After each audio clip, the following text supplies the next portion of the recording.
Alhamdulillahi Rabbil Alamin. Alhamdulillahilladzi bi ni'matihi tatimmus shalihat.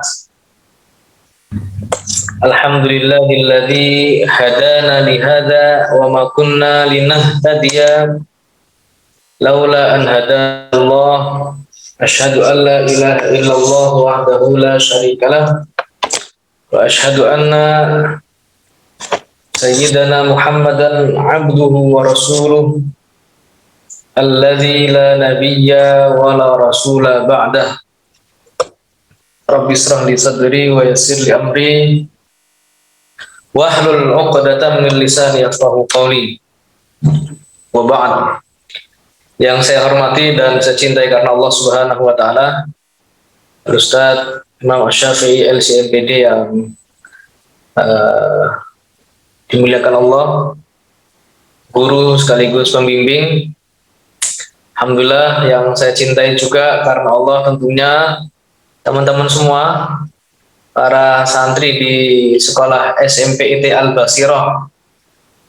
Walaupun baru sekali ketemu antum, tapi pertemuan yang satu kali itu cukup mengingatkan bahwasannya saya juga pernah selama 3 tahun mengajar di sekolah SMPIT Al-Manar di Pangkalan Bun. Jadi nuansanya kurang lebih sama gitu. Alhamdulillah. Kebetulan dulu juga sempat membersamai teman-teman di SMPIT, membersamai di bidang bahasa dan Al-Quran. Dan alhamdulillah seolah-olah hari ini saya juga sedang berada di depan teman-teman semua, mengingatkan kembali perjuangan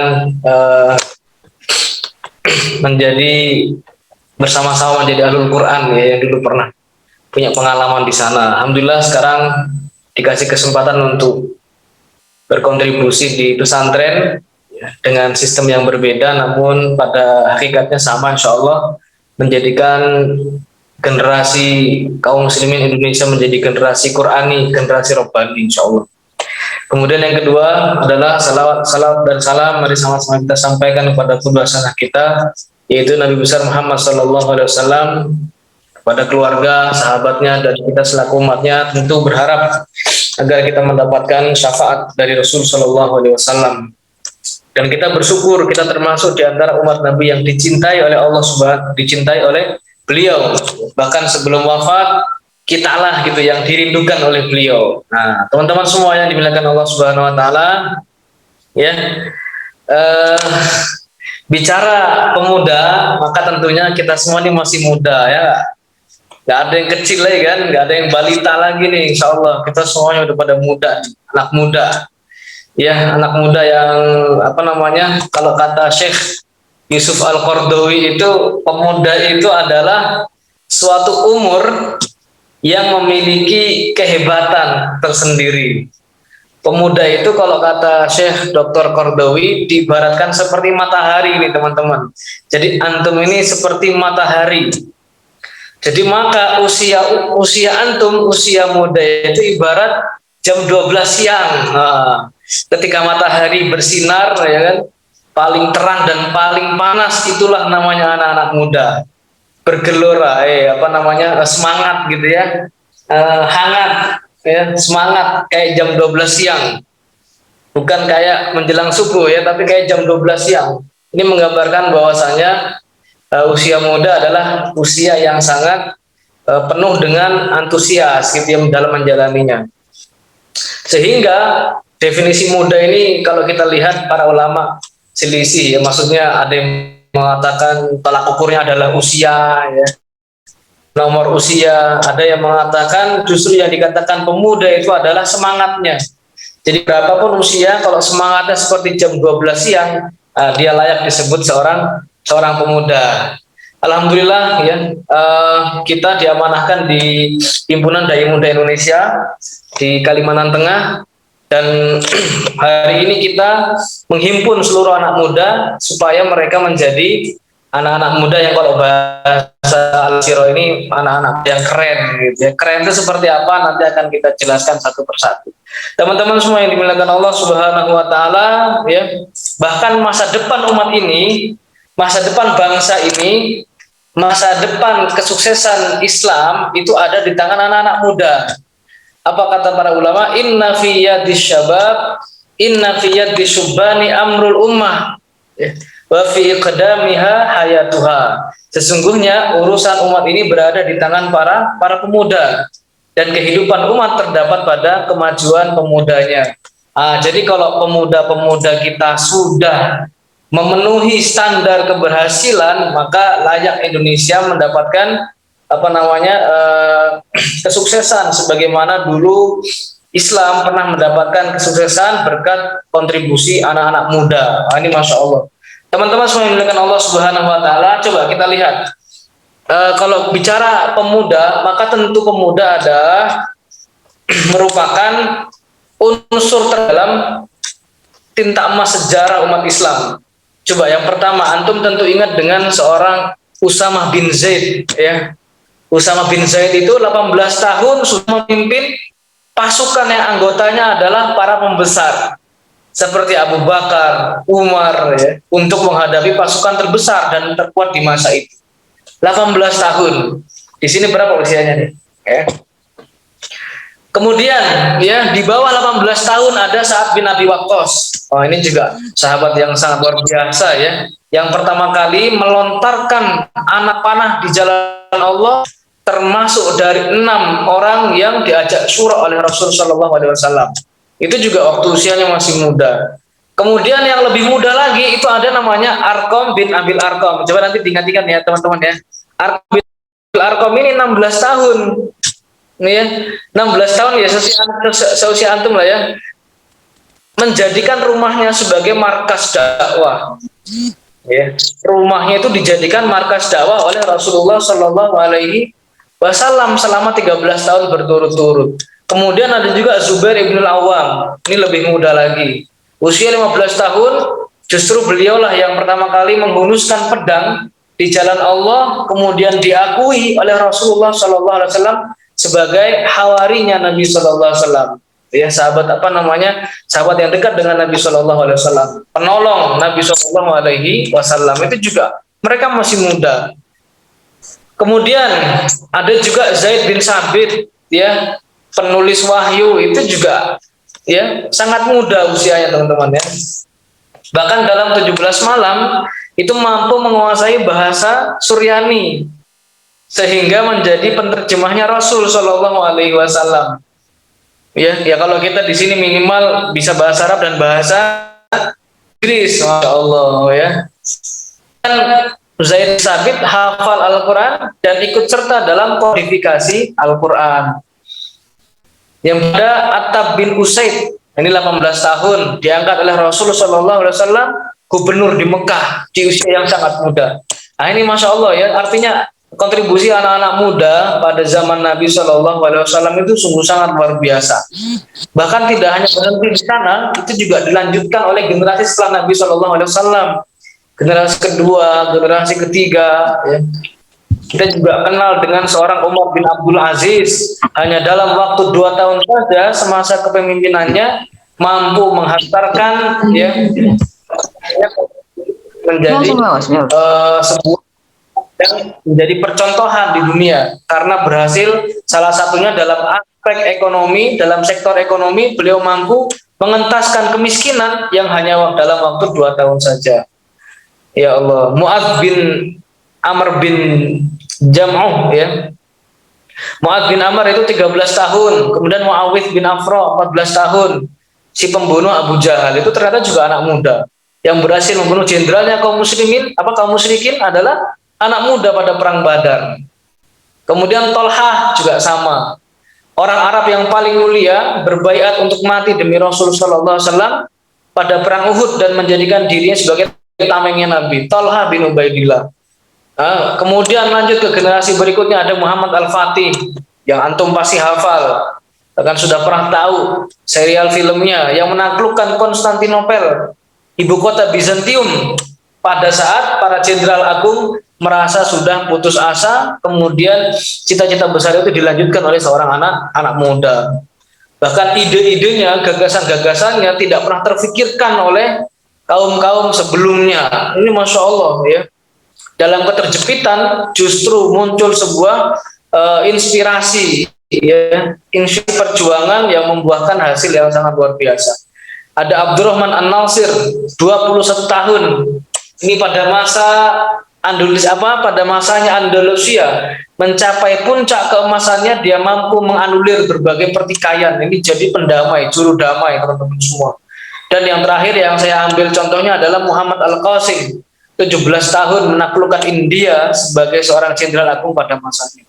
Nah, ini semua nama-nama tersebut yang kita hadirkan agar kita merefresh kembali pemahaman kita tentang sejarah masa lalu, bahwasannya di zaman dulu ada unsur, ada kontribusi anak-anak muda dalam menghantarkan kejayaan umat Islam, teman-teman semua. Lantas bagaimana dengan anak-anak muda kita sekarang, ya? Pada kemana mereka kira-kira, gitu ya? Kalau di usia belasan tahun orang-orang terdahulu sudah memberikan karya terbaiknya, lantas kita di usia kita hari ini apa yang sudah kita berikan untuk agama pada umumnya, atau minimal untuk orang tua lah, ya kan, atau minimal untuk sekolah kita sudah apa yang kita lakukan untuk kebaikan bangsa ini, terutama ya.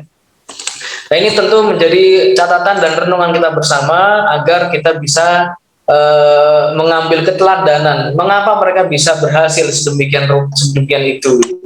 Mengapa mereka bisa memberikan tinta emas, ya, dalam sejarah kehilangan umat Islam di lalu.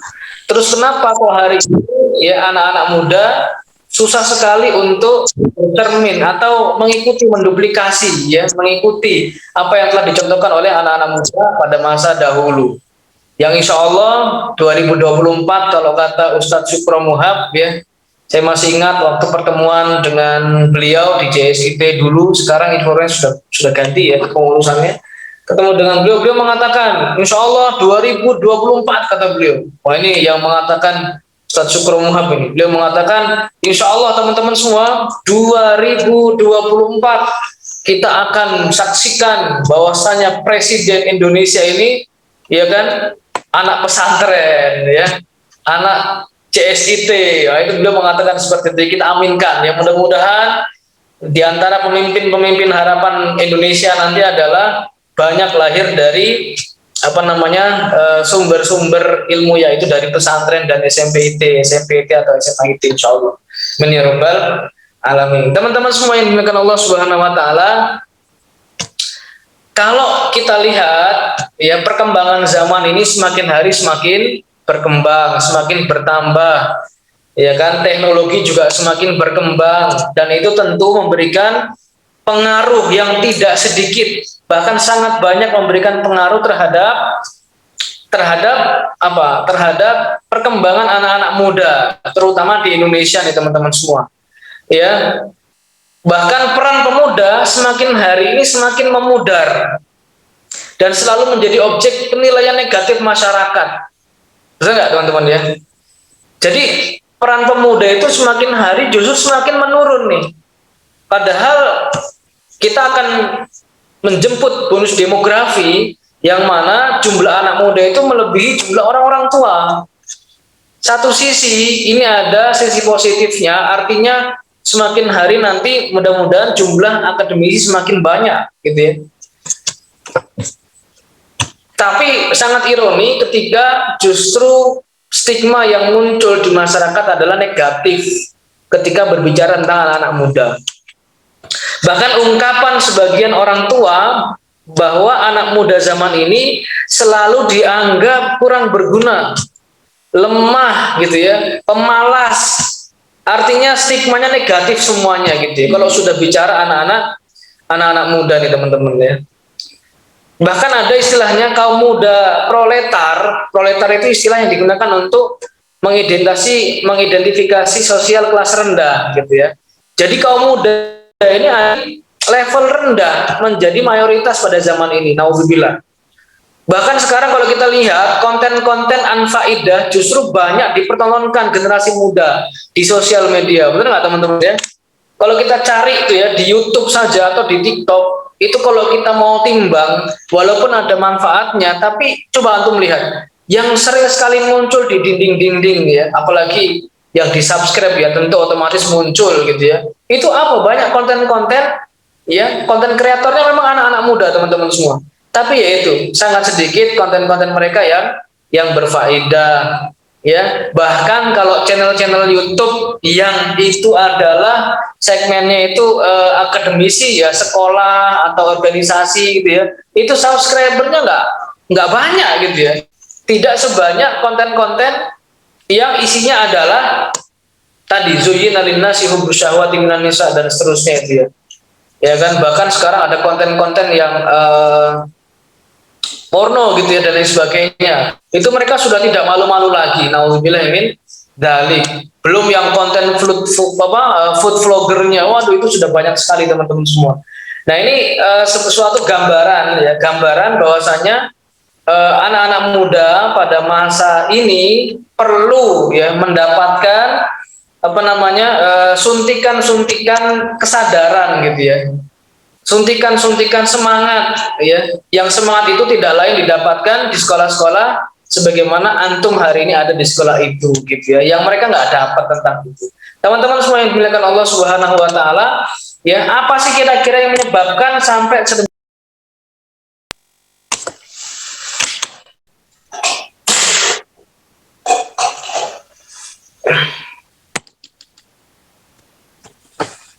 ya, jadi kira-kira apa nih yang menjadi penyebab bangsa Indonesia dengan jumlah pemuda yang sangat banyak justru mengalami kemunduran ya? Yang pertama yang menjadi penyebab adalah disebabkan karena apa tadi? Karena unsur perkembangan teknologi yang sangat luar biasa. Coba antum lihat nih. Di slide yang ke-8 itu saya membuat saya mengutip ya penelitian menarik untuk kita kaji teman-teman. Yang apa isinya? Bahwasanya Indonesia ini merupakan negara keempat yang termasuk 10 negara dengan pengguna smartphone terbanyak. Ini tahun 2020. Indonesia ranking 4, teman-teman. Nah, ya kan, yang pertama adalah Cina, ya Tiongkok, kedua adalah India, ketiga adalah Amerika Serikat nih. Yang keempat Indonesia, kita ngalahkan Brazil, Rusia, Jepang, Meksiko, Jerman, Vietnam. Itu masih kalah dengan Indonesia kalau urusan pengguna smartphone terbanyak di dunia. Indonesia ranking 4. Ya. Makanya Indonesia ini menjadi pasar empuk dalam dunia bisnis digitalisasi marketing, teman-teman. Ya, kenapa? Karena Indonesia ini tempatnya. Indonesia tempatnya, kita ranking 4. Antum bayangkan. Ya kan? Bahkan hari ini ya, hari ini betapa banyak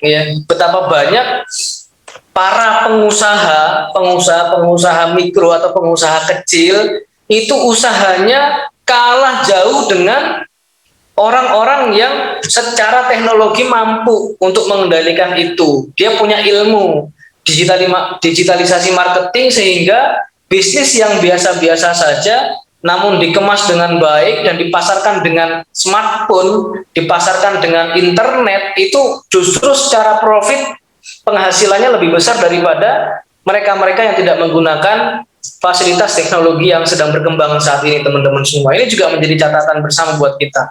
Maka dari itu, ini unsur pertama menurut saya yang menyebabkan bangsa Indonesia ini mengalami kemunduran dalam tanda kutip ya, karena mereka tidak menggunakan fasilitas yang ada dengan sebaik-baiknya. Nah, ini teman-teman ya, ini pelan-pelan ya.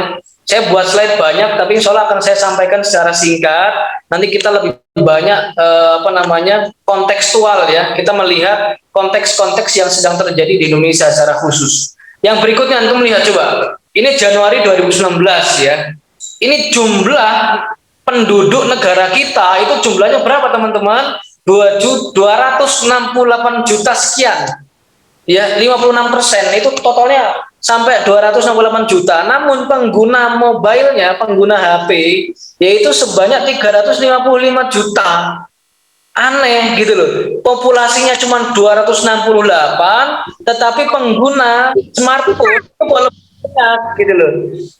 Itu tandanya apa? Tandanya satu orang ada yang punya 2 HP gitu ya, ada yang punya 3 HP, satu buat kerja, satu buat apa namanya medsosan, satu buat ngegame dan lain sebagainya. Itu terjadi di bangsa kita. Sekarang itu manusia, dulu zaman saya kecil teman-teman itu masih seneng main kelereng. Antum sekarang masih seneng nggak main kelereng? Dulu saya masih seneng main kelereng gitu ya, main apa namanya, apalagi guru kita ya Ustaz Imam, itu lebih lama lagi. Kita dulu masih seneng itu teman-teman, berenang di empang itu seneng. Sekarang saya jarang melihat ada anak-anak apa nama anak-anak muda terutama yang SD gitu ya, kita susah menemukan mereka bermain di apa namanya di sawah gitu ya, di sungai-sungai. Kalau kami di Kalimantan tuh di rawa-rawa itu udah nggak ada lagi. Sekarang itu di mana mereka? Mereka sedang asik di atas kasur, ya, menghabiskan waktu 3 sampai 6 jam itu di berselancar di dunia maya, teman-teman semua. Kemudian user internetnya 150 juta. Ini luar biasa menarik sekali untuk kita kaji, ya kan? Ini bisa menjadi bumerang juga kalau kita nggak bisa apa namanya menganalisis. Kita kalau nggak bisa memanfaatkan itu semua bahaya. Tapi kalau kita paham dan kita bisa memanfaatkannya, justru akan menjadi kekuatan tersendiri buat anak-anak muda nih, terutama anak teman-teman di SMP Al Basiro. Saya yakin ya. Kemudian yang aktif media sosial itu juga banyak teman-teman, ya, nggak sedikit jumlahnya, dan itu kita hampir semua orang medsos gitu loh, ya nggak? Semuanya punya medsos, dan sangat ironinya mereka akrab dengan medsosnya, tapi dengan orang terdekatnya justru semakin semakin berjarak, teman-teman semua. Ya, saya kemarin di pesantren saya sendiri, gitu ya. Ini cerita untuk menjadi pelajaran buat semuanya di pesantren kita. Jadi ada beberapa orang ya yang ketika menghafal Quran ini susah. Coba ada nggak ya di sini yang hafal? Oh, di sini mah cerdas-cerdas ya, insya Allah. Ngafal Quran itu susah, nggak masuk-masuk nih. Hafal ayat baru yang kemarin lupa, ya kan? Disuruh murojaah, ya Allah baru 1 jam udah sudah nggak tahan nih teman-teman. Ternyata apa? Kita pelajari, kita selidiki, ternyata benar ya, ada virus-virus negatif ya, virus-virus negatif yang masuk ke dalam diri mereka sehingga belajar saja susah nih teman-teman ya. Terutama mereka ya, bahkan kita sempat mendata 30% santri itu rata-rata megang gadget sendiri. Dan nanti akan mencengangkan ketika mereka itu apa yang dia lihat teman-teman semua ya. Ini akan kita kaji di slide berikutnya. Nah ini coba untuk lihat fakta media sosial nih teman-teman. Ini dari fakta medsos ya, Periplus nih. 3 dari 5 penduduk Indonesia itu pengguna aktif media sosial. Ini ngeri loh ya. 3 dari 5 penduduk Indonesia itu pengguna aktif ya. Kemudian yang berikutnya 3 jam dalam sehari digunakan untuk berselancar di media sosial. Ini paling minimalnya 3 jam. Ya, paling minimal 3 jam. Teman-teman semua yang dimuliakan Allah Subhanahu wa taala ya. Itulah perkembangan teknologi yang sangat luar biasa, akan menjadi manfaat apabila kita mampu apa namanya memanfaatkannya dengan baik. Kita tahu dampak-dampak negatifnya, tapi kita juga tahu peluang baik dari media tersebut. Ya, maka dari itu jangan sampai kita salah pengguna ya. Kita nggak mau salah menggunakan media sosial sehingga justru itu menjadi faktor yang membuat diri kita ini terkurung dalam sebuah dinding sekat ya, dinding sekat keberhasilan, sehingga kita nggak bisa sukses nih teman-teman. Kita mau sukses nggak bisa karena terhalang oleh dinding itu, dan tugas kita adalah membuka itu semua. Kita bongkar semua dinding-dinding penghalang kita dengan cara apa? Salah satunya dengan menyadari dulu al-i'tirafu juz'un minal ilaj. Kita sadari bahwasanya kita adalah apa namanya mungkin sebagian dari kita terkena dampak negatif itu teman-teman semua, dan kita masih sadar dulu. Nah ini ya yang berikutnya, slide yang ke-11. Ini fakta modern teman-teman semua. Antum terserah mau suka apa tidak, tugas saya hanya menyampaikan nih teman-teman. Saya terus terang dalam hal ini saya agak bersuara lebih keras gitu. Kenapa? Karena ini ya objeknya adalah anak-anak muda seusia antum. Serius, saya nggak bohong ini ya. Ini saya bicara by fakta, by penelitian. Saya 1 minggu itu ketika mendapati laporan ada seorang santri yang tidak mau dibimbing oleh ustazahnya gitu ya, kemudian disuruh ngafal susah, nggak mau gitu ya, maunya keluar keluar dari pesantren. Saya pelajari, saya telusuri, ternyata dapat laporan kalau si fulan tersebut dia aktif ya, bahkan masuk dalam komunitas ini namanya ya, komunitas apa? Korean Wave dulu namanya itu ya. Kalau sekarang K-pop teman-teman semua. Ya. Bahkan yang sangat mengerikan ya, yang sangat mengerikan ya teman-teman, mereka tidak akan menemukan unsur kebahagiaan kecuali dari apa yang dia lihat, yaitu idola mereka. Ini wajar gitu loh kalau kita sampai hari ini ngafal susah, belajar nggak masuk gitu. Karena hanya satu yang membuat mereka bahagia. Apa itu? Yang mereka idolakan selama ini gitu loh. Dan ini nggak sedikit teman-teman. Di Indonesia banyak. Bahkan dari tahun 2017 itu sempat puncak-puncaknya itu ya. Popularitas gelombang Korean itu atau disebut dengan Korean Wave atau yang lebih dikenal dengan Hallyu. Awalnya itu hanya berkembang di negara Asia Timur, lalu menjadi populer di seluruh dunia hingga ke Indonesia. Saya temukan di Jurnal Ilmu Komunikasi Undip nih teman-teman. Kemudian yang berikutnya ini kumparan 2017, saya kutip ya. Akun media sosial penggemar K-pop, Korean pop itu yang joget-joget itu, antum suka joget-joget nggak? Wah enggak lah ya kan, kalau di sini mah joget-jogetnya senam insya Allah. Nah ini K-pop ini digunakan untuk mengakses berbagai informasi tentang idola mereka. Dikutip dari survei kumparan, 56% fans Korean pop itu menghabiskan waktu 1-5 jam berselancar di media sosial untuk mencari tahu segala informasi tentang idola mereka. Bahkan sebanyak 28% fans bahkan menghabiskan 6 jam lebih di dunia maya untuk melihat berbagai aktivitas sang idola. Ini ngeri sekali teman-teman semua yang dimuliakan Allah Subhanahu wa taala.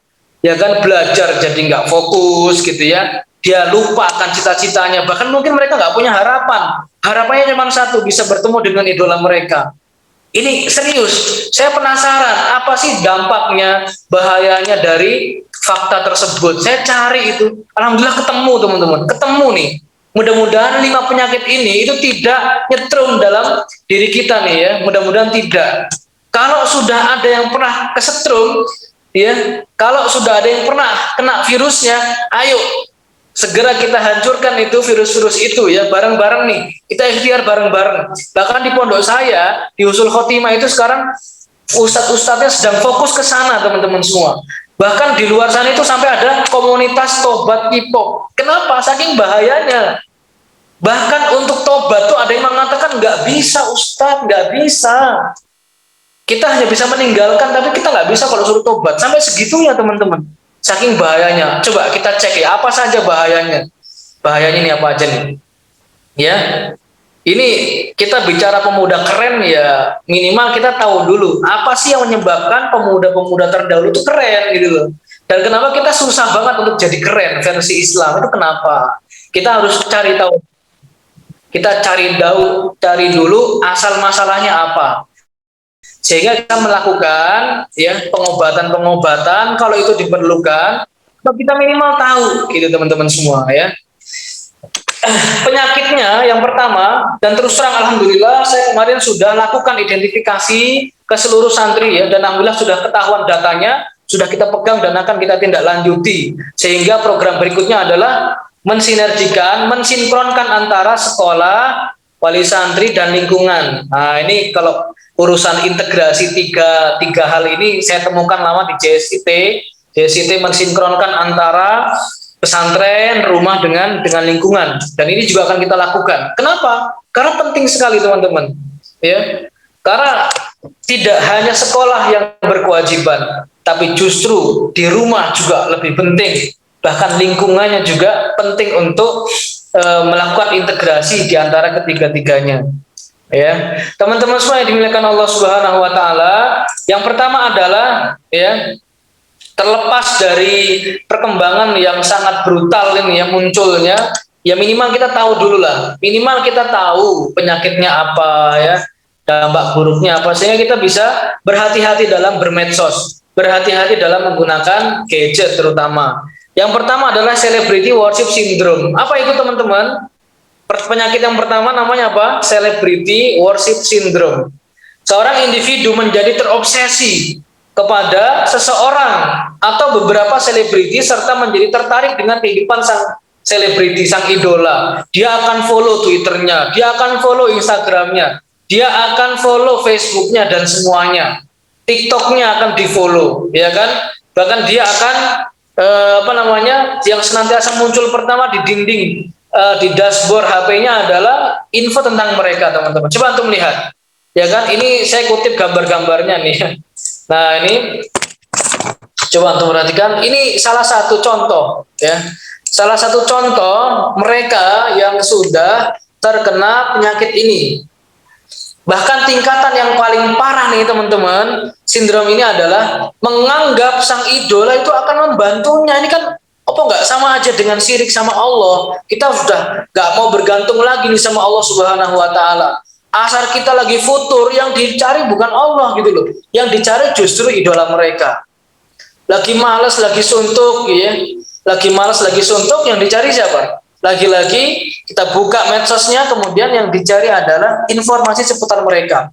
Saya baru tahu kenapa ada seorang ulama di Saudi ditanya oleh seorang murid, wahai guruku, ya Syekh, bagaimana sih hubungan orang-orang terdahulu dengan Al-Quran? Apa kata guru tersebut? Seperti hubungan antum dengan HP. Begitu katanya.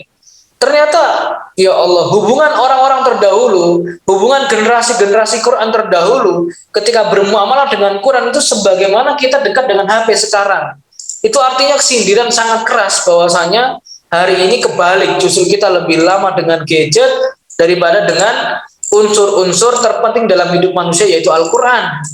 Kunci kebahagiaan seorang muslim itu ada di Al-Quran, teman-teman. Namun hari ini sangat ironi ketika kita yang justru yang sering banyak dilihat adalah ini, ya, yang lebih parah adalah tadi, ya, selebriti,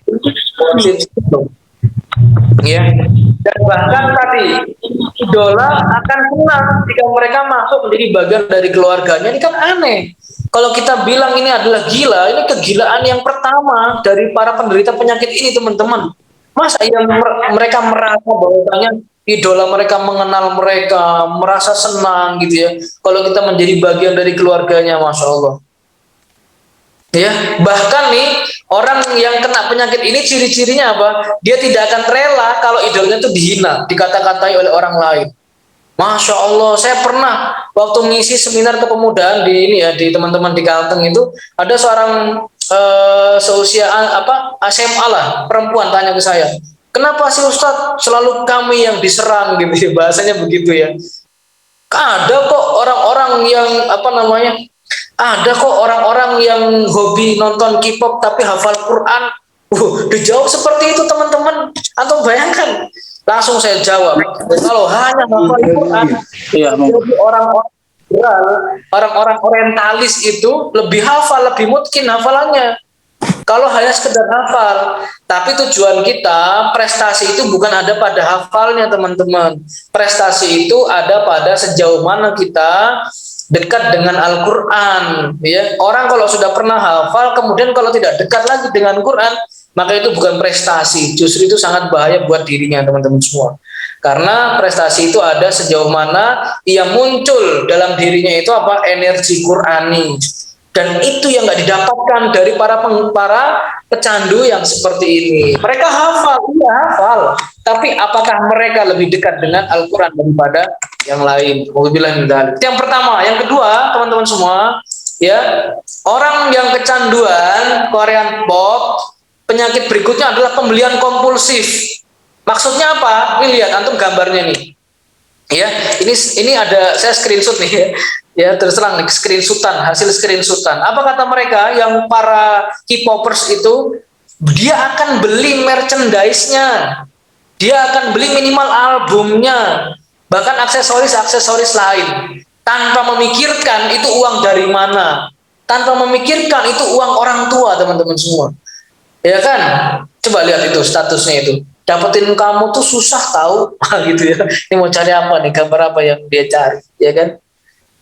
Bahkan ada status juga gini, biar tetap berasa apa nih, intinya belum bisa move on nih kalau belum nemuin apa yang dipakai oleh idolanya teman-teman semua. Ya Allah, semua itu membeli barang ya yang mungkin belum, bahkan kita tidak butuh sama sekali, tapi dicari karena itu dipakai oleh sang idola. Teman-teman semua yang dimuliakan Allah Subhanahu wa taala. Kami di HDMI itu kemarin sempat ya dapat ilmu menarik ya dari seorang founder rumah zakat. Beliau adalah Al Ustadz Abu Syauqi ya. Anaknya nih teman-teman, halo halo teman-teman ya, usia 14 tahun, ada nggak di sini yang 14 tahun? Anaknya beliau usia 14 tahun itu omsetnya 300 juta. Lah kita 14 tahun bisa apa teman-teman? Kita baru bisa menghabiskan uang orang tua, ya kan? Kita baru bisa menghabiskan uang orang tua, tapi anak-anak lain di luar sana yang hidup dengan apa namanya lingkungan yang bagus gitu ya, dengan didikan yang luar biasa, yang jauh dari pengaruh-pengaruh digitalisasi tadi, salah satunya K-pop, mereka usia-usia muda justru menghasilkan sebuah karya yang luar biasa. Minimal dia sudah mandiri, tidak bergantung kepada orang tua. Anaknya Ustaz Abu Syauqi itu usia 14 tahun nongkrongnya di bank teman-teman. Jadi anak muda itu kalau kata beliau, anak muda itu nongkrongnya bukan di mall. Anak muda itu nongkrongnya bukan di pinggir jalan. Anak muda itu nongkrongnya bukan di depan layar laptop untuk main game dan lain sebagainya. Justru anak-anak muda itu nongkrongnya di mana teman-teman? Kalau anak beliau nongkrongnya di bank, nunggu lelang gitu ya. Nanti dapat lelang dia jual lagi dengan harga yang lain. Itu di usia 14 tahun, 1 bulan 300 juta omsetnya, ini luar biasa. Nah ini salah satu contoh ya penggunaan gadget yang digunakan untuk hal-hal yang bermanfaat. Justru malah efeknya luar biasa. Berbeda dengan mereka nih ya, justru menghabiskan uang untuk pembelian kompulsif ya, hal-hal yang tidak dia butuhkan bahkan. Yang berikutnya, di slide yang berikutnya, penyakit yang berikutnya adalah delusi erotomania. Apa itu? Bahasa apa itu ya? Saya juga nggak tahu ya. Yang jelas ini penelitian orang ya. Saya kutip ya, karena ini sebuah penelitian dan perlu kita jadikan acuan dan kita jadikan pelajaran. Yang jelas penelitian ini ada karena melihat betapa banyak orang-orang yang sudah merasakan penyakit tersebut. Dan itu sangat berdampak bagi dirinya secara khusus ya. Delusi erotomania itu adalah keyakinan yang menganggap sang artis menyukai dirinya. Astagfirullahaladzim. Teman-teman semua, bertobatlah kita semua kepada Allah. Siapa sih orang yang paling dekat dengan kita hari ini? Orang yang menghabiskan waktunya, memeras keringat, ya kan, bahkan mencurahkan semua pengorbanannya untuk kita, itu siapa coba teman-teman semua? Orang tua itu yang hari ini sampai dengan detik ini tidak ada yang dipikirkan kecuali anak-anaknya, ya kan? Terus kok anaknya nggak mikirin orang tua, malah mikirin idolanya, kan repot teman-teman semua, ya. Bahkan yang paling mencintai kita hari ini, manusia yang masih hidup, yang mencintai kita hari ini itu bukan mereka, para idola antum, tapi justru malah orang tua kita teman-teman semua yang dimuliakan Allah Subhanahu wa taala. Ya. Bahkan Nabi SAW belum ketemu dengan kita, justru beliau malah merindukan kita umatnya. Lah kok kita umatnya kemudian justru malah menyukai orang yang belum tentu kenal kita, bukan belum tentu, memang nggak kenal kita gitu ya. Mereka nggak kenal kita, justru malah kita idolakan, bahkan kita berharap agar mereka menyukai apa yang kita lakukan. Bahkan yang paling gila lagi adalah menganggap bahwasanya sang idola itu menyukai kita. Nauzubillah min dzalik. Ini dari mana gitu ya? Ini penyakit yang ketiga yang perlu kita waspadai bersama agar kita tidak terjerumus ke dalam dampak-dampak negatif dari pengguna tadi atau para pecandu K-pop tadi. Teman-teman semua yang dimuliakan Allah Subhanahu wa taala, cepat saja yang keempat, ini lebih ngeri lagi. Ini kegilaan yang nomor 4. Bagaimana bentuk kegilaannya? Ini saya pakai bahasa gila ini karena terus terang efeknya mengerikan teman-teman semua. Yang keempat adalah halusinasi berlebihan. Coba antum lihat gambarnya itu. Bahkan ketika lihat bantal guling itu dibayangin macam-macam loh teman-teman. Astagfirullahaladzim ya. Fans yang mengalami ini biasanya meyakini bahwa ia merasa melihat sang idola atau mendengar suara sang idola, atau mungkin ia bisa meraba sang idola yang pastinya itu tidak nyata alias khayalan saja. Teman-teman semua yang dimuliakan Allah Subhanahu wa taala, wahai para bapak, wahai para ibu, ayo semuanya kita tengok anak-anak kita gitu ya. Kita membatasi mereka nggak bisa. Ya minimal kita mengontrol, minimal kita mengarahkan teman-teman semua. Dan kita sebagai anak, ayo kita sadari semua bahwasannya ada manusia yang dari kita lahir sampai sekarang itu cinta banget sama kita, yaitu bapak ibu kita. Saatnya kita kasih waktu kita buat mereka. Masa enam bukan untuk berselancar di medsos, ya kan? Bahkan ada yang nangis, ya kan? Ada wali murid baru satu ya kan? Kemudian bertanya, kenapa anak saya ini kok nggak sama yang diceritakan dengan yang di pesantren? Di pesantren itu ceritanya itu tahajud, menghafal Quran gitu ya. Lah kok di rumah HP terus nih ya, berjam-jam di kamar menghabiskan waktu dengan gadgetnya. Teman-teman semua yang dimuliakan Allah, ya, zolimkah kita? Apakah kita tidak dikatakan zolim ketika kita berlibur dengan orang tua? Justru waktu kita habis buat gadget kita untuk kepoisasi gitu ya, untuk mengkepoin gitu ya idola-idola yang jelas-jelas mereka nggak pernah kenal kita, jelas-jelas mereka nggak pernah ngasih makan kita, jelas-jelas mereka nggak pernah ngasih ilmu kita, tapi antum suka gitu ya. Ayo, saya mau ngajak semuanya untuk inilah ya, fadzakir fa inna dzikra tanfa'ul mu'minin. Ya, wa ma khalaqtul jinna wal insa illa liya'budun. Bagaimana kita menjadi hamba Allah yang liya'budun? Kalau yang kita cintai justru bukan Allah Subhanahu wa taala. Teman-teman semua, yang kelima, yang terakhir nih, ini yang efek tergila yang pernah saya baru tahu ya selama ini, dan saya menjadi konsen dalam hal ini, dan terus terang saya kampanye di mana-mana tentang hal ini, teman-teman. Alhamdulillah kemarin berkesempatan ya, saya mengisi training motivasi di pesantren yang lain. Saya sampaikan tentang ini dan mereka masya Allah merasakan, ya kan, ternyata benar juga gitu ya. Ternyata selama ini kita nggak sadar teman-teman bahwa dampaknya sangat mengerikan. Apa itu yang kelima? Namanya weather effect. Ini fenomena ini disebut sebagai weather effect atau copycat suicidal. Merupakan fenomena peniruan tindakan bunuh diri seseorang yang dianggap sebagai panutan, teman-teman. Pernah dulu di tahun 2017 kalau nggak salah ya, ada grup band, saya lupa kalau nggak salah grup band Shiny itu ya, itu salah satu aktornya itu bunuh diri. Kemudian fansnya yang di Indonesia itu ikut-ikutan bunuh diri, teman-teman. Ya, ngikutin bunuh diri karena perbuatan itu dilakukan oleh sang idola. Coba antum bayangkan teman-teman semua. Bahkan karena para fans tersebut merasa depresi gitu ya, ditinggal sang idola, mereka merasa memahami betul penderitaan sang idola. Kemudian ia ingin mewujudkan kesetiaannya kepada sang idol dengan cara tersebut, bunuh diri, teman-teman, ngikutin idolanya. Itu dilansir dari wordkbs.co.kr. Artis Choi Jin Sil meninggal karena bunuh diri, ya kan, dengan menggantungkan leher ya dengan kain pembalut elastis di kamar mandi.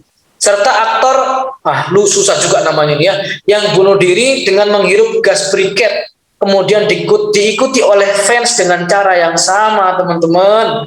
Halo teman-teman semua yang dimuliakan Allah, ini cukup menjadi tadzkirah buat kita semuanya. Ayo kita gunakan ya gadget kita untuk ya berselancar, mencari peluang-peluang keberhasilan yang kita butuhkan. Ya, mencari peluang-peluang yang kita butuhkan. Ya. Bahkan sekarang yang namanya anak-anak muda, ya, mudah-mudahan bukan yang di SMP Al-Basirah ya. Itu sekarang itu apa? Mereka minim literasinya, teman-teman. Gak suka baca buku, teman-teman semua. Padahal iqra fasataktub wasma' fasatatakallam. Itu kata pepatah Arab begitu kan. Bacalah, karena dengan membaca kamu akan menjadi penulis. Banyak dengar kalau pengen jadi pembicara kan gitulah. Kita ini baca enggak. dengerin yo, yang kita dengerin adalah yang kita subscribe saja gitu ya. Bahkan kuota kalau habis stresnya minta ampun teman-teman. Ya, sekarang itu kalau orang kemana-mana ketinggalan HP-nya, dia rela balik untuk ngambil teman-teman. Tapi kita nggak pernah nyesel ketika ketinggalan mushaf, ketika kita ketinggalan sesuatu yang justru itu lebih penting. Ya, ini cambuk buat kita semuanya teman-teman semua yang dimuliakan Allah Subhanahu wa taala. Sehingga apa? Dari virus-virus yang tadi saya sebutkan gitu ya, dari mulai data penelitian tentang pengguna internet, media sosial dan lain sebagainya, bahkan K-pop effect ya. Itu coba untuk melihat di slide berikutnya. Itu fenomena yang sangat mengerikan yang terjadi di bangsa kita, teman-teman. Saya dapat nih gambar-gambar seperti ini banyak. Dulu saya sempat ikut pelatihan juga ya di JSIT juga, alhamdulillah dulu ya di Kalimantan, dan saya save ini file-filenya. Bahkan tidak semuanya saya kutip di sini ya, karena lucu tapi ironi gitu. Ini yang saya kutip nih contohnya nih, ini ada anak-anak mungkin ini SMP nih ya, coba untuk melihat karena seragamnya seragam seragam SMP nih atau SMP. Apa kata mereka? Malaikat aja cemburu dengan kisah cinta kita, apalagi manusia. Yo opo di arek-arek zaman sekarang tuh teman-teman. Pegangannya sudah nauzubillahin dalik ya. Di berikutnya, itu hanya sebuah ilustrasi saja. Banyak orang-orang yang hamil di luar nikah. Bahkan kami kemarin dapat informasi ya, kebetulan kita di Fakultas Syariah Ahwalus Sasiyah Hukum Keluarga, ternyata banyak nih teman-teman kasus perceraian itu banyak terjadi justru di kalangan para orang-orang yang nikahnya di usia muda karena mereka belum punya bekal yang cukup dan lain sebagainya, sehingga nikah itu hanya sebuah pelampiasan hawa nafsu saja teman-teman, sehingga banyak usia pernikahan yang masih muda juga bercerai dan lain sebagainya. Bahkan saya ngomong nih sama teman-teman yang laki-laki teman-teman ya, teman-teman yang laki-laki ya. Bahkan saya ngomong ke seluruh orang-orang yang saya temui, ini adalah pandangan saya pribadi. Wahai para laki-laki, jangan sampai antum nanti menikah dengan para pecandu tadi, pecandu Korean pop tadi. Kenapa? Bahaya teman-teman, kalau dia ada masalah dengan antum, yang dilihat siapa? Bukan suaminya, nanti yang dilihat adalah artis yang dia idolakan. Justru akan berbahaya sekali gitu loh. Ada masalah larinya ke idola lah, ada masalah ke idola, sehingga yang ada di depannya itu sudah nggak menarik lagi teman-teman. Ini kan berbahaya ya, yang ada di dekatnya itu sudah tidak menarik lagi. Ini yang perlu kita waspadai bersama, kecuali mereka-mereka yang sudah taubat gitu ya, yang sudah siap berhijrah. Ayo sama-sama kita rubah semuanya. Bukankah dalam hal taubat itu di dalam Al-Quran kata yang digunakan adalah wasari'u, bersegera, wasari'u ila maghfiratin min rabbikum wa jannatin arduha samawati wal ardu uiddat lil muttaqin. Dalam bahasa Arab di dalam Al-Qur'an itu yang menggunakan kata terjemahannya bersegera tuh kalau tidak salah ada juga di surat Al-Jum'ah. Ada yang sudah hafal ya? Hafal semua insyaallah ini ya. Ya ayyuhalladzina amanu idza nudiya lis-salati min yaumil jum'ah fas'au ila dzikrillah. Fas'au itu juga artinya sama, bersegera. Pertanyaannya kok beda? Kenapa di dalam surat Al-Imran Allah menggunakan kata wasari'u, tapi di dalam surat Al-Jum'ah dalam urusan salat Jumat yang digunakan adalah fas'au. Sama-sama bersegera artinya teman-teman. Ternyata kalau kita teliti, kata bersegera di dalam surat Al-Imran itu menunjukkan bersegera yang tanpa harus persiapan, tanpa pikir panjang, harus segera teman-teman. Jangan nanti dulu lah saya tobatnya, nantilah dulu saya masih satu episode lagi gitu. Kan ada orang yang gitu ya. Urusan-urusan hal-hal yang berbau keburukan gitu ya, atau bahkan maksiat, kita kadang menggunakan kata fas'au itu ya. Bukan kata wasari'u. Kalau kata fas'au dalam surat Al-Jum'ah itu bersegera tapi dengan persiapan. Kalau sholat Jumat, sudah saya sholat Jumat, tinggalkan aktivitasmu, bersiap-siaplah, bersegera sholat Jumat.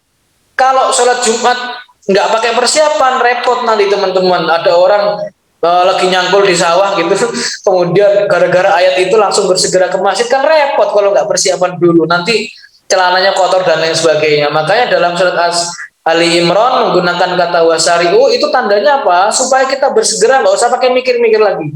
Dosa hari ini, menit itu juga kita langsung istighfar sama Allah, langsung tobat sama Allah Subhanahu wa taala. Nggak usah bercita-cita untuk jadi penghafal Quran, teman-teman. Kalau dinding penghalang itu masih berdiri tegap di hadapan kita, ya serius teman-teman. Utsman bin Affan pernah ngomong gini dalam masalah Quran nih, ya.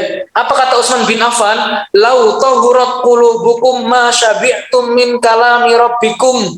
Kalau hati antum itu suci, kata Utsman, niscaya kalian tidak akan pernah kenyang dengan kalam Allah.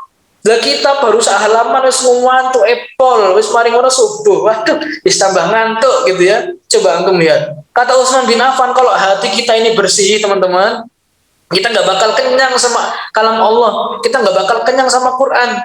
Yang ada kita bakal rindu terus nih. Maka saya berkali-kali mengatakan ke teman-teman kami di pesantren itu apa? Kita menghafal, belajar Quran itu bukan karena kewajiban, saya bilang, karena kebutuhan. Ya, karena kalau kebutuhan itu lahir dari hati kita, teman-teman semua.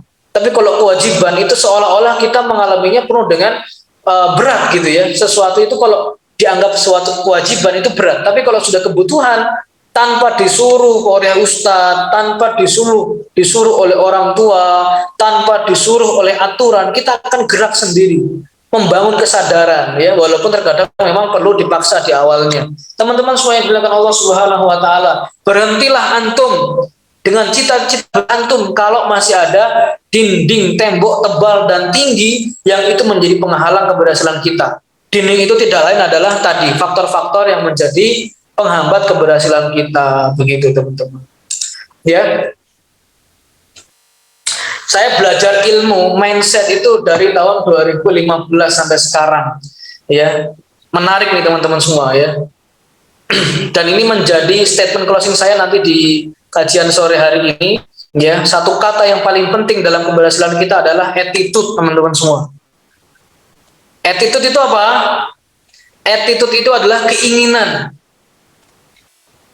Menghafal Quran 90% itu ada pada attitude-nya. Bukan pada skill-nya, teman-teman. Skill itu apa? Kemampuan. Ya.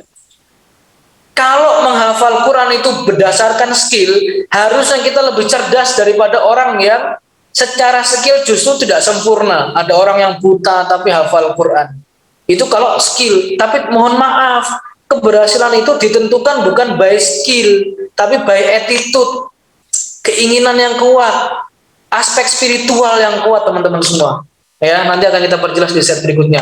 Nah, ini gambar yang berikutnya tuh, lihat. Study time, ngantuk, game time, molek sampai jam berapapun kuat. Mudah-mudahan di sini nggak ada lah ya yang kecanduan game dan lain sebagainya. Coba tuh lihat, study time ngantuk, ya, game time mulai, masya Allah gitu ya. Nah kemudian yang lebih mengerikan adalah ini, apa namanya, drugs ya dan lain sebagainya, khamr dan lain sebagainya. Tapi ingat teman-teman, coba saya mau tanya nih sama Mas siapa ya, atau antum deh nanti jawab. Kira-kira ya, dari semua penyakit-penyakit yang saya sebutkan, dari mulai kecanduan game, ya, kemudian pornografi, kemudian drugs, ya, narkoba dan lain sebagainya, kecanduan apa tadi itu, kira-kira yang paling parah apa teman-teman? Yang paling parah, yang paling berbahaya. Kalau semuanya bahaya, tapi ada yang paling berbahaya. Dan itu muara dari semua maksiat yang ada di dunia ini, teman-teman semua. Apa kira-kira? Ada yang tahu nggak? Yang tahu nanti dikasih doa.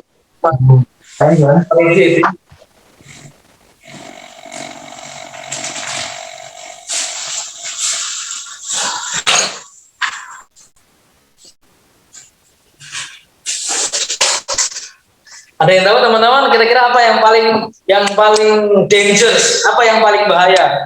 Pornografi, porno aksi, gitu ya, atau tadi narkoba, ya, kemudian game, ya, atau K-pop tadi. Kira-kira yang paling bahaya apa? Ada yang tahu nggak? Coba sebutkan, Mas Fildan ya, Mas Fildan. Apa kira-kira yang paling bahaya? Tahu nggak? Ini saya mau pertunjukan ya di sini. Ayo, ada yang bisa jawab nggak? Apa kira-kira yang paling bahaya? Ya, kira-kira apa yang paling bahaya nih? K-pop yang paling bahaya. Oh, ini dijawab K-pop. Yang paling bahaya itu teman-teman adalah jadi wibu. Yang paling bahaya itu adalah pornografi teman-teman. Porno ya. Porno itu adalah yang paling bahaya. Bahkan tingkat candunya itu lebih ngeri daripada narkoba. Saya ulangi. Orang yang kecanduan porno dan pintu masuk ke porno itu bisa lewat K-pop, bisa lewat apa tadi? Lewat pacaran, bisa lewat apa ya, macam-macam lah. Bahkan sekarang itu, wahai para orang tua dan semuanya kita, bahkan game-game sekarang itu banyak yang bernuansa porno. Itu akan merubah apa namanya pola pikir anak-anak kita dan mereka akan sedikit demi sedikit minimal kepoisasi dulu teman-teman ya. Dan ini lihat, ini ada yang saya perlihatkan, ya ini adalah kertas yang masih baru, yang masih putih ya, ini nggak ada lecek-lecek sama sekali, tidak ada coretan, bisa dilihat ya. Nah ini kan masih bersih nih. Ya, saya pernah ikut pelatihan dengan Bunda Eli Risman, ini pakar pemerhati anak. Dia belajar dari spesialis bedah otak di Amerika. Ternyata orang yang kecanduan pornografi itu lebih bahaya daripada narkoba. Bukan berarti narkoba boleh, enggak ya. Bahaya semuanya, jangan sampai kita terjerumus gitu ya. Kenapa lebih bahaya pornografi? Karena di kepala kita ini, bagian ini ada namanya cairan dopamin, teman-teman. Apa namanya? Dopamin. Nanti carilah di Google apa itu dopamin. Cairan itu keluar saat manusia itu apa? Keluar hormon puncak kebahagiaan gitu ya. Harusnya nih cairan itu keluar dari orang-orang yang sudah menikah. Kalau sudah nikah kan halal gitu ya. Yang belum nikah ini bahaya. Yang belum nikah, kalau sampai cairan itu keluar, dia akan menghasilkan efek candu yang luar biasa. Makanya biasanya pornografi itu tidak bisa dilupakan teman-teman. Itu akan nempel di kepala kita sampai tua nanti akan nempel. Ya, mungkin dosanya sudah diampuni Allah, tapi filenya masih ada itu. Makanya kita harus berhati-hati. Ibarat kertas kata Bunda Eli Risman ya, orang yang kena pornografi itu bisa menjadi baik, tapi tidak bisa menghilangkan bekasnya, itu susah dihilangkan. Ini kertas, coba antum lihat. Ini nggak ada coretan sama sekali dan lecek-leceknya ini akan saya hancurkan teman-teman. Ini akan saya hancurkan begini ya. Nah ini akan saya kembali. Ini insya Allah kertas ini tidak akan pernah bisa kembali seperti semula teman-teman. Coba antum lihat. Ini sudah ya, ini kan lecek nih. Ini nggak akan pernah bisa kembali seperti semula, ya kan? Coba antum lihat. Inilah gambaran otak manusia. Mau diapain, mau ditindihin yang apa atau disetrika bahkan gitu ya.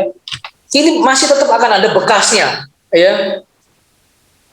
Ini bahayanya pornografi teman-teman. Efek candunya itu lebih ngeri daripada narkoba. Yang ngomong siapa? Itu Bunda Eli Risman. Cari bukunya banyak. Bahkan beliau belajar langsung dari dokter spesialis bedah otak di Amerika. Ya kan, ini ngeri sekali teman-teman semua. Ya Allah, nauzubillah. Dan semua yang saya sebutkan tadi itu muaranya ada di pornografi. Lah terus kok dengan hebat antum, aku ingin jadi hafid Quran. Hafid Quran dari mana? Ya kan, hafid Quran dari mana? Ya, nggak ada jalannya teman-teman kalau kita masih belum bisa membersihkan hati dan pikiran kita dari itu semuanya. Dan tugas kita itu insya Allah sebagai anak-anak muda, kita tidak hanya buat diri kita sendiri, tapi kita siap menginstal pemahaman ini, kesadaran ini kepada orang lain. Tapi yang berikutnya, ini Al-Quran The Life Guide ya. Jadi Al-Quran ini mestinya kita jadikan sebagai guide. Apa guide itu? Penunjuk ya, sebagai pedoman ya. Coba kita lihat. Saya sedikit saja, ini nggak begitu lama karena sudah jam 5 ya, 4 menit lagi. Nah, ini antum perhatikan, di Quran itu luar biasa ketika bicara tentang anak muda. Masya Allah, coba antum lihat. Asyababu fil Quran ini. Yang pertama yang mau saya ceritain ke antum ini ada di kisahnya Nabi Yusuf alaihissalam. Ini Nabi Yusuf ini luar biasa teman-teman. Ya kan? Qala rabbis sijnu ahabbu ilayya. Ya. Qala rabbis sijnu ahabbu ilayya, kata Nabi Yusuf ya,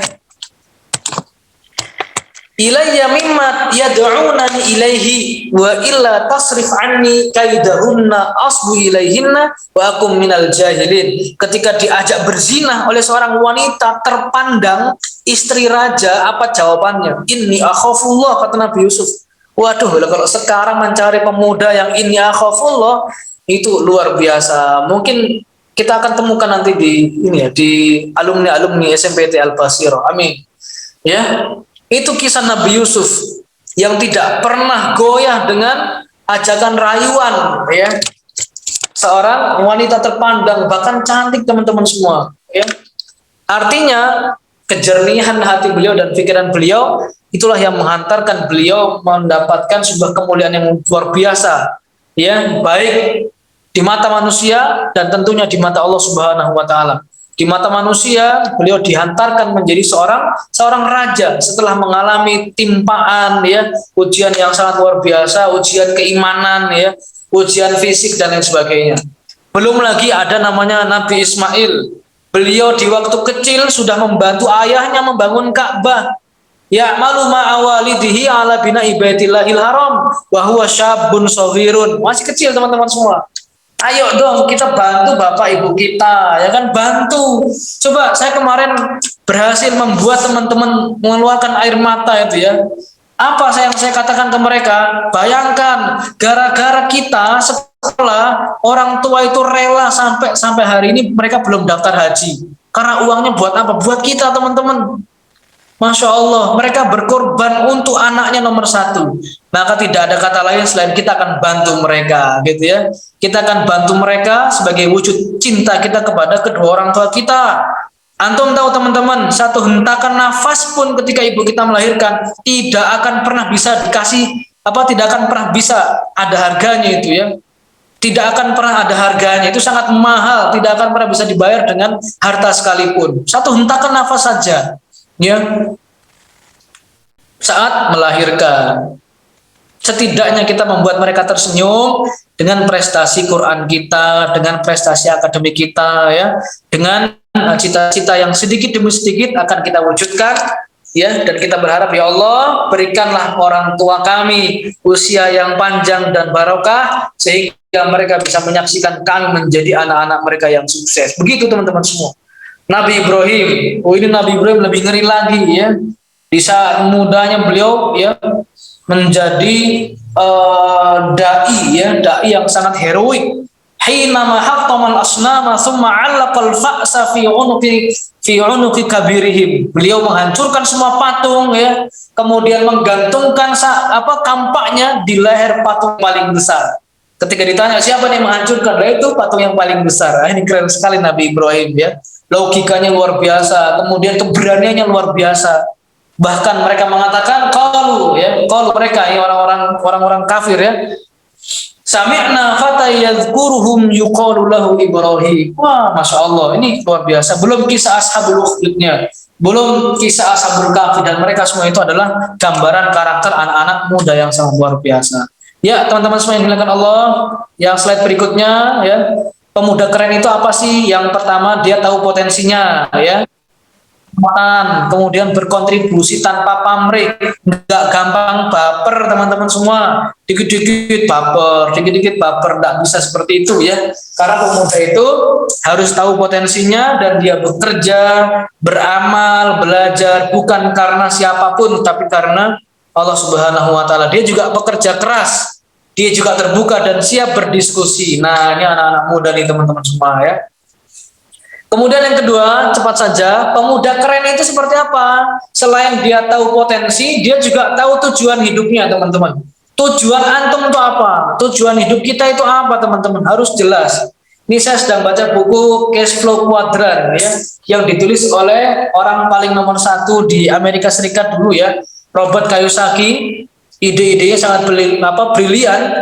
Bahkan beliau menjadi mentor dunia dalam hal bisnis. Nah, ini luar biasa. Kita pelajari itu teman-teman. Supaya apa? Kita tahu tujuan hidup kita. Ya, tujuan hidup kita beda dengan mereka. Tujuan hidup kita adalah Allah Subhanahu wa taala. Kalau mereka tujuannya hanya menjadi orang kaya, kalau kita menjadi orang kaya yang dermawan misalnya. Dan kekayaan kita untuk Allah Subhanahu wa taala, belanja di jalan Allah. Tujuan kita apa? Untuk Allah Subhanahu wa taala. Bahkan kalaupun kita mati, kita mati di jalan Allah, kita mati sedang taat kepada Allah. Kemarin kita ada berita seorang wali kota yang meninggal dalam keadaan luar biasa di hari Jumat saat sedang berkhutbah. Nah, ini luar biasa. Orang-orang soleh menjemput kematiannya berdasarkan tujuannya yang sangat mulia, yaitu Allahumma inna nas'aluka ridhoka ya Allah wal jannah wa na'udzubika min sakhatika wan nar. Tujuannya Allah. Qul inna sholati wa nusuki wa mahyaya wa mamati lillahi rabbil alamin. Yang berikutnya, yang ketiga, teman-teman semua, pemuda keren itu apa? Dia berjuang menuju keberhasilan. Karena kesuksesan hari ini adalah hasil apa? Kesuksesan esok hari adalah hasil kerja keras kita hari ini. Jadi percaya akan kalimat itu, kita hari ini berjuang untuk keberhasilan yang akan datang, ya. Kemudian yang berikutnya, punya kepedulian terhadap sesama. Nah, ini ada ilustrasinya. Anak-anak muda itu mestinya lebih suka outdoor, ya, lebih suka menghabiskan waktunya untuk bertemu dengan manusia, ya, bertemu dengan manusia, memberikan kebermanfaatan yang dia miliki, ya, supaya apa? Supaya dia menjadi khairun nas anfa'uhum linnas. Tapi yang berikutnya kita ringkas, ya, kita ringkas semua langkah tadi menjadi big concept. Apa konsep besarnya? Sebuah cita-cita besar, sebuah gagasan besar itu hanya bisa dibangun dan diwujudkan oleh para anak muda yang memiliki kekuatan spiritual, keikhlasan, semangat juang, serta bersedia berkorban dan berusaha dalam merealisasikannya. Teman-teman semua yang dimuliakan Allah Subhanahu wa taala, ini riset, ya. Yang slide berikutnya ini adalah sebuah riset, ya, tahun 2000, ya. Hasil riset, ya, spiritual intelligence The Ultimate Intelligence, ya, Johar dan Marshall tahun 2000 menyimpulkan bahwa aspek spiritual ternyata menjadi penyumbang terbesar 80% dalam keberhasilan dan kesuksesan karir seseorang. Antum yang pengen berhasil, tingkatkan spiritualnya. Ikhtiar langit dan ikhtiar bumi itu harus kita kombinasikan sehingga ikhtiar langit ditambah ikhtiar bumi sama dengan S. IL ditambah IB sama dengan S, gitu ya. Ikhtiar langit 80%, ikhtiar bumi 20%, sama dengan 100%-nya adalah keberhasilan kita. Nah, ini penelitian Going Deep Exploring Spirituality in Life and Leadership, ya, menyimpulkan bahwa para direktur dan CEO yang efektif dalam hidup dan kepemimpinannya memiliki spiritualitas yang tinggi dan menerapkan gaya kepemimpinan spiritual. Masya Allah, siap insya Allah, ya. Kemudian alhamdulillah selesai. Yang terakhir, teman-teman semua, ini konstruksi istimewa yang hari ini sudah mulai rapuh dan kita akan kembalikan lagi konstruksi itu. Apa itu? Kemajuan Islam dapat dicapai kembali jika para pemudanya berpegang teguh kepada Al-Quran, dan itu tidak mudah.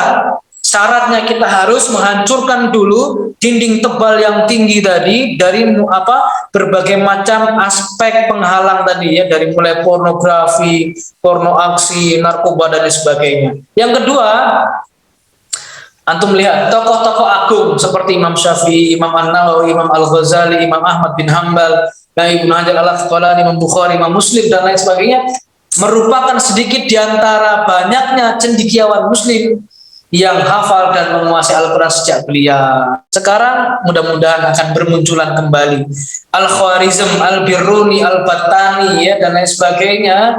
Itu juga mereka menguasai Quran dan mengembangkan isyarat-isyarat ilmiah dalam Al-Quran menjadi ilmu pengetahuan baru yang membantu kejayaan Islam. Teman-teman semua yang dimuliakan Allah Subhanahu wa taala, ya. Yang terakhir, pemuda yang menguasai mempelajari Al-Quran dengan sebaik-baiknya merupakan sebuah konstruksi istimewa bagi sumber daya masyarakat Muslim dalam membangkitkan kembali kejayaan dan kemajuan Islam, gitu ya. Cukup sekian, insya Allah mudah-mudahan bermanfaat. Minimal kita sadar kita tuh sekarang ada di kuadran mana. Kalau kita bikin kuadran lingkaran gitu, kita bagi 4 nih teman-teman, kita ini ada di mana, ya. Nah, di sini nih, ya.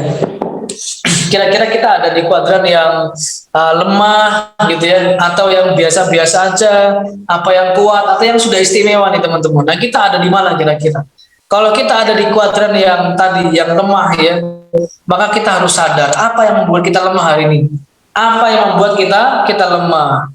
Kita harus siap berhijrah, ninggalin semua kebiasaan yang ternyata kebiasaan itu menjadi faktor penghambat kita dan rasanya sangat berat. Alhamdulillah salah satu murid saya dulu di SMP IT Islam Terpadu di Almanar itu, ya antum cari nanti di Instagramnya ada itu ya.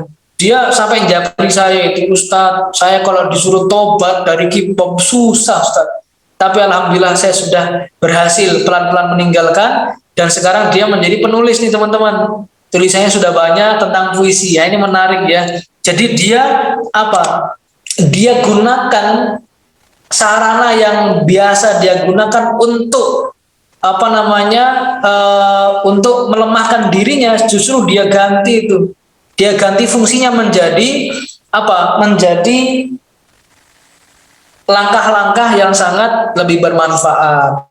Langkah-langkah yang dia lakukan itu justru lebih bermanfaat dengan menulis gitu ya, dengan nulis atau dengan antum ini berwirausaha gitu ya. Nggak masalah kita belajar berwirausaha dari kecil. Dosen saya di UIN menceritakan ada mahasiswi yang hanya bermodalkan hobi bikin salad buah nih teman-teman ya. Dosen saya cerita nih ada mahasiswi UIN ya, itu dia omsetnya ratusan juta. Cuman gara-gara jualan salad buah pakai HP. Ini HP luar biasa kita gunakan untuk menambah omset kita, menambah aset ya, menambah aset kita ya. Jangan sampai kita itu bekerja untuk uang, tapi biarlah uang yang bekerja untuk kita. Teman-teman semua yang dimuliakan Allah Subhanahu wa taala, terakhir ini closing saya ini, saya mau kasih challenge nih. Ada challenge nih buat antum. Saya mau tanya nih, mudah-mudahan ada yang jawab ya. Kalau malu pakai mic bisa pakai SMS. Saya mau tanya, berapa uang jajan antum rata-rata sebulan? Ada yang berani jawab nggak? Saya mau tanya, sebulan berapa uang jajannya? Kalau ada ibunya atau bapaknya, ketikan bu, nggak apa-apa bu. Berapa uang jajannya sebulan? Saya mau tanya, ya. Dikit aja nih, semenit lagi lah ya. Karena ini saya belum ditegur nih, ya. Nah, 200.000 nih teman-teman nih, alhamdulillah ada yang sudah jawab. 150 ya, ada yang 150, 200.000. Nih, saya mau kasih tahu antum, tahu Budi Hartono nggak? Budi Hartono tahu?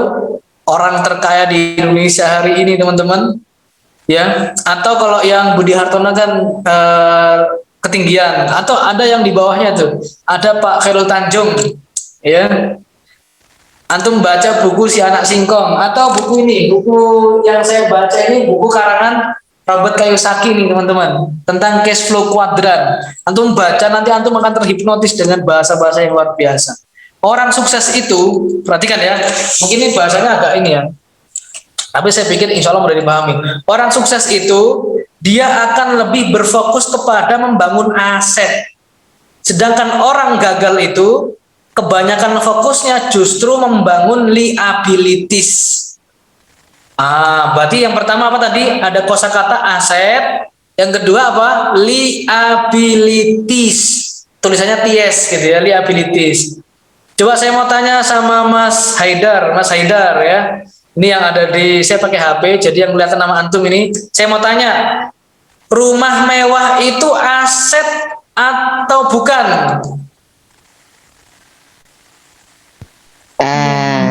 Iya. Iya. Oke, tutup lagi. Siapa lagi yang mau jawab? Rumah mewah itu aset atau bukan? Saya tanya. Atau tanah 10 hektar itu aset atau bukan? Nah, teman-teman semua, semuanya menjawab aset.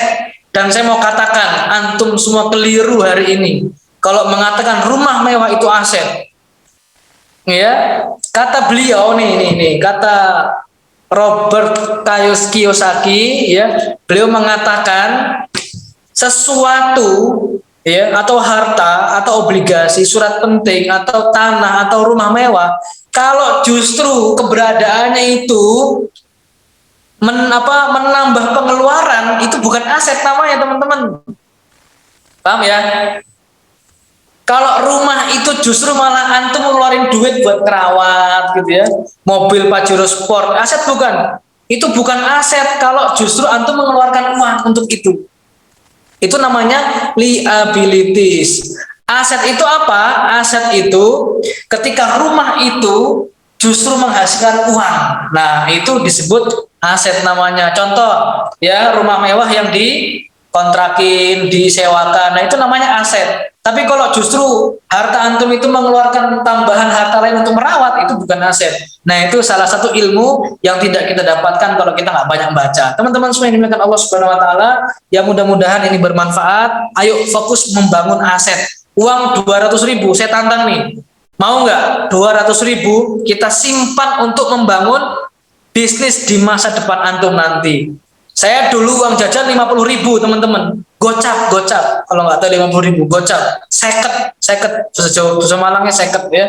50.000 itu saya kumpulkan dari kelas 1 Alia sampai kelas 12, itu alhamdulillah uangnya buat saya keliling Jakarta daftar tes waktu itu.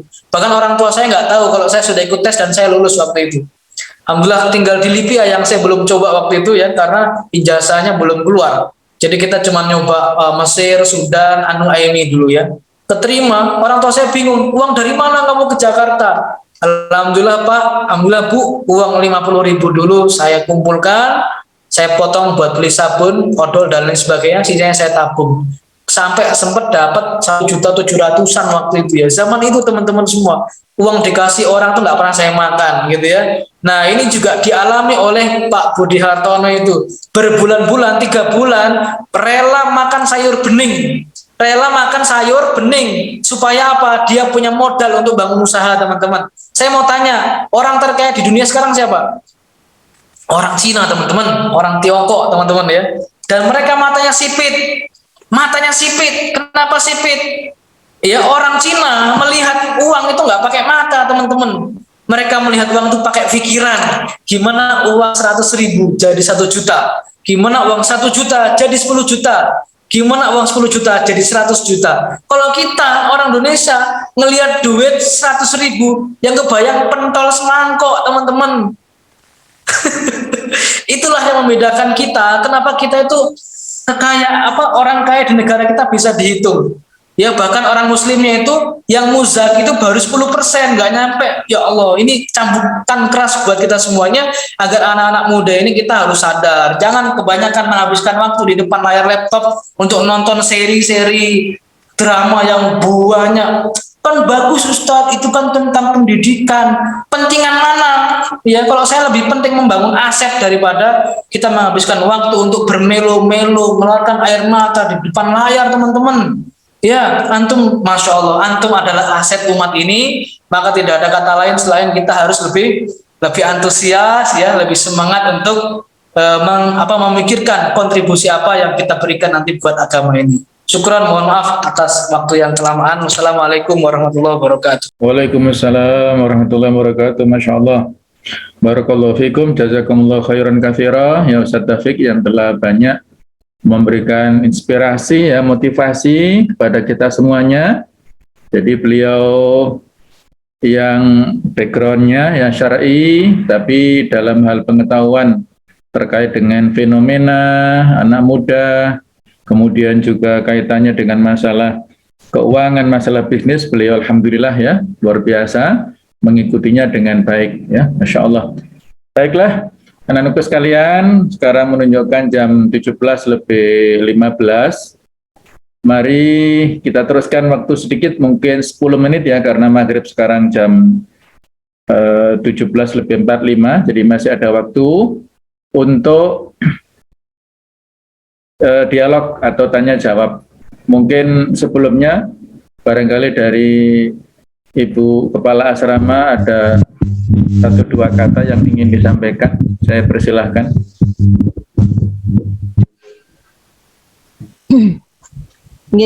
Jazakumullah khairan katsir.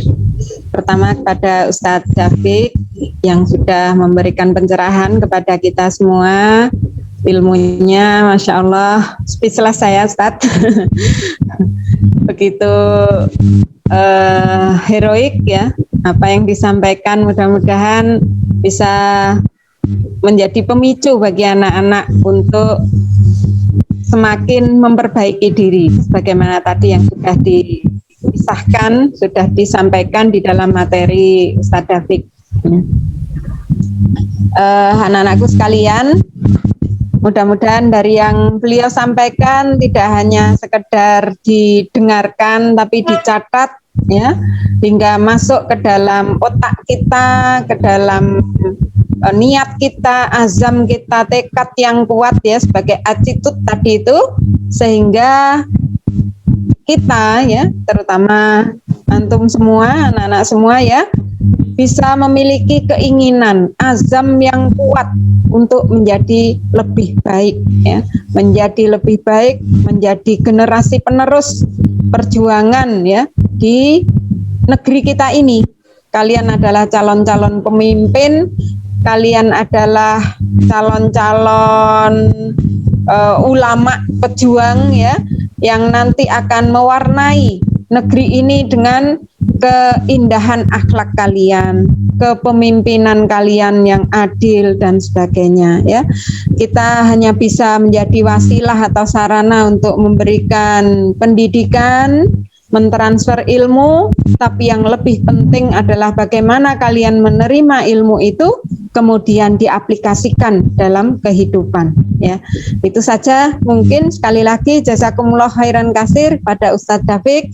Mungkin lain kali kita undang secara offline ya Ustadz, mengisi anak-anak di Turen. Insyaallah.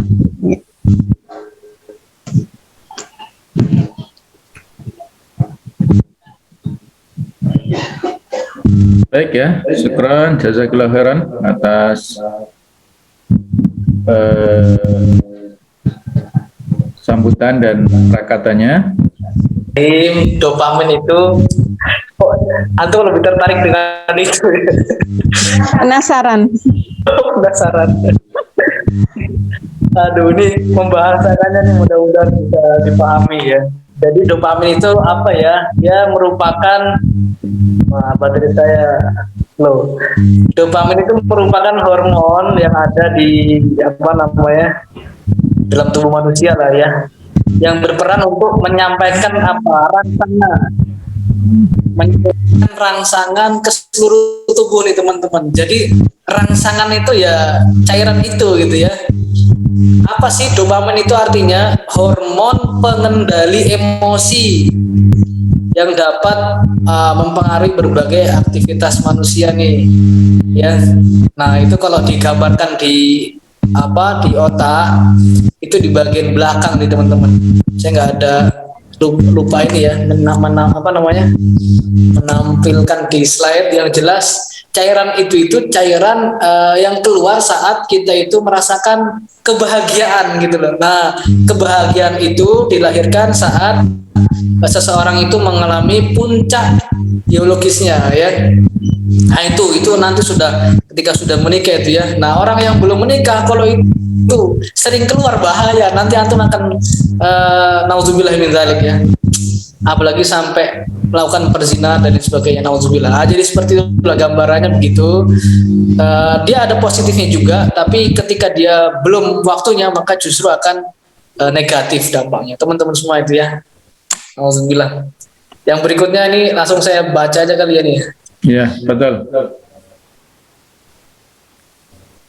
Nah ini mau kalau jadi dia itu nggak boleh kalau sika anim atau cosplay. Suka ya, mungkin ya. Antum ada yang suka anime nggak ya? Teman-teman ya, kalau K-pop itu masih manusia ya. Kalau anime itu justru malah bukan manusia, itu kartun. Itu justru antum lebih berhati-hati gitu ya. Dan ini tadi mungkin saya kelupaan juga menjelaskan, di luar sana nggak hanya K-pop ya, banyak sekali komunitas tuh, banyak teman-teman, dan semuanya itu sangat berpengaruh kepada akhirnya berdampak kepada pola pikir kita ya, kemudian pada produktivitas kita itu akan berpengaruh gitu ya.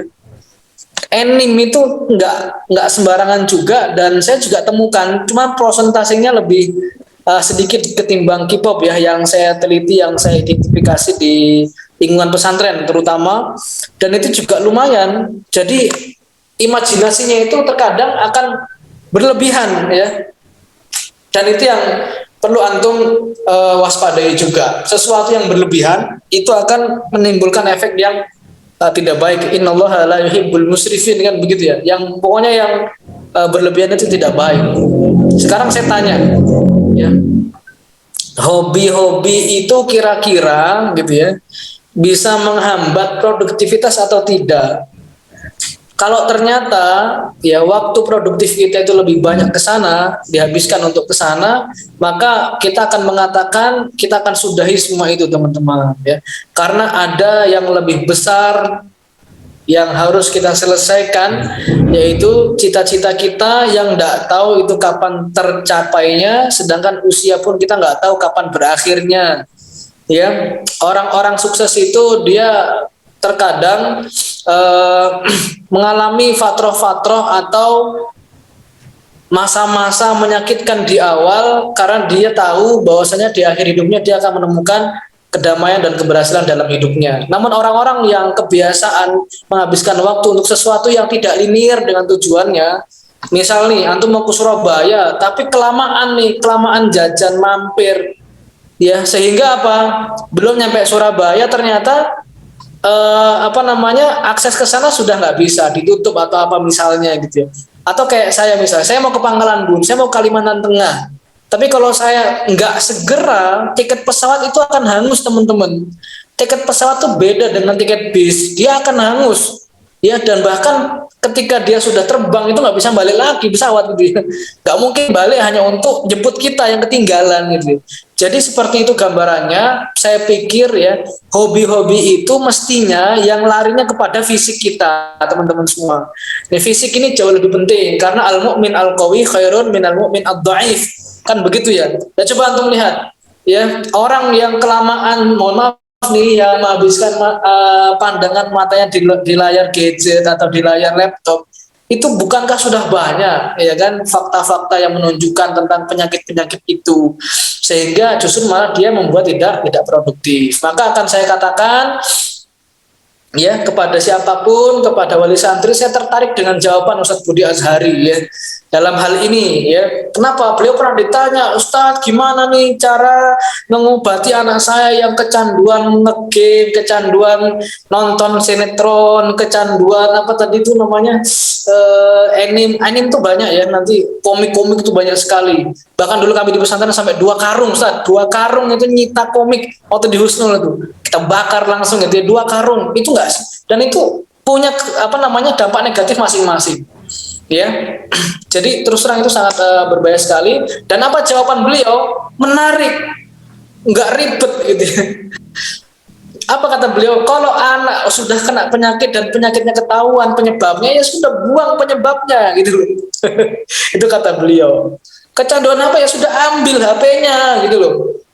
Alhamdulillah saya di keluarga kompak sama bapak saya sama ibu saya. Pak, Bu, jangan kita kasih anak-anak kita ini adik-adik HP kecuali kalau sudah lulus dari kelas 12. Dan itu sudah kita ajarin dulu tuh. Kita kasih tahu HP itu gini gitu ya. Jadi kelas 12 dia sudah paham bahwasanya yang dia pegang itu ternyata ada efek negatifnya. Artinya perlu komunikasi. Terus bagaimana dengan yang sudah terlanjur? Ini kita perlu diskusi baik-baik ya. Karena anak-anak seusia mereka, seusia di atas usia balik, kan kata Imam Ali apa?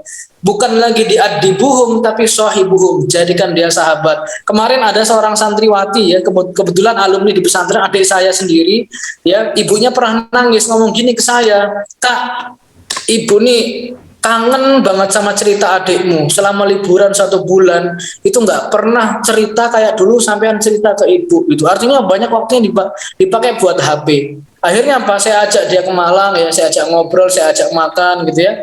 Kemudian saya ajak ngomong baik-baik, masya Allah menetes dari kelopak matanya air mata itu ya. Nah kemudian pulang dan alhamdulillah sekarang ibu saya nelpon, Kak, matur suwun, alhamdulillah makasih, ini adanya sudah berubah. Alhamdulillah, artinya perlu ada komunikasi yang baik ya. Ada khotibun nas tadi ya, bi fadri ukulihim lah. Jadi menyesuaikan dengan objek itu sendiri. Kalau kita sendiri yang ingin mengilajnya, kita ingin mengobati yang sedang kita alami dari penyakit-penyakit itu, ya kita harus mengkat dulu sementara, teman-teman. Atau kita gunakan HP itu untuk sesuatu yang justru malah membuat kita semakin produktif. Ya, terserah mau antum gunakan untuk apa, untuk wirausaha, untuk memperkaya literasi lewat bacaan-bacaan jurnal dan lain sebagainya, itu juga bagus juga. Wallahualam ya, itu ya terkait bagaimana cara ya yang saya alami sendiri. Dan ini cara menyembuhkan kecanduan game. Ya sudah, jangan nge-game gitu ya. Cara menjadikan hobi menjadi penghasilan. Wah, ini bicara penghasilan, ingat itu bicara sesuatu yang sakral dalam Islam, karena harus halakulu mimma fil ardi halalan thayyiba. Jangan sampai justru dengan hobi kita kalau mudarat ya nggak boleh gitu ya. Seperti itu gitu. Tapi kalau itu ada manfaatnya, maka silahkan. Tips untuk menjadi generasi muda yang sukses. Syukran Ustadz. Ya, sadari penyakitnya. Kita sadari dulu nih, apa dinding terbesar yang menghalangi kita untuk sukses. Kalau kita sudah sadar, ya kan, dekati kalau dalam sebuah ilmu bisnis itu, bisnis apapun harus ada mentornya. Sekolah apapun harus ada gurunya. Jadi guru atau mentor atau coach, ya itu juga salah satu aspek terpenting. Bahkan man la syaikha fasyaitanu syaikhuhu, kan begitu ya. Jadi cari guru, ya cari guru spiritual. Muhammad Al-Fatih itu punya guru spiritual. Bahkan ketika semua orang nggak bisa masuk, hanya gurunya yang bisa masuk. Nah itu ya. Kemudian alaikum bil jamaah fa inna syaitana ma'al wahid wa minal itsnaini ab'ad. Dekati komunitas, cari komunitas yang baik. Saya pikir JSIT ini komunitasnya ya. Bahkan kita banyak belajar dari JSIT gitu. Jadi mudah-mudahan dengan komunitas yang baik, dengan adanya mentor, guru gitu ya, ustadz gitu ya, pembimbing atau pembina, itu menurut saya aspek terpenting dalam kita mencapai keberhasilan. Jangan sampai kita melangkah tidak ada mentor, itu bahaya. Bahkan siapapun yang memulai sesuatu tanpa mentor, siap-siap tidak akan tahan lama dalam perjalanannya. Wallahu a'lam bishawab. Jazakumullah khairan.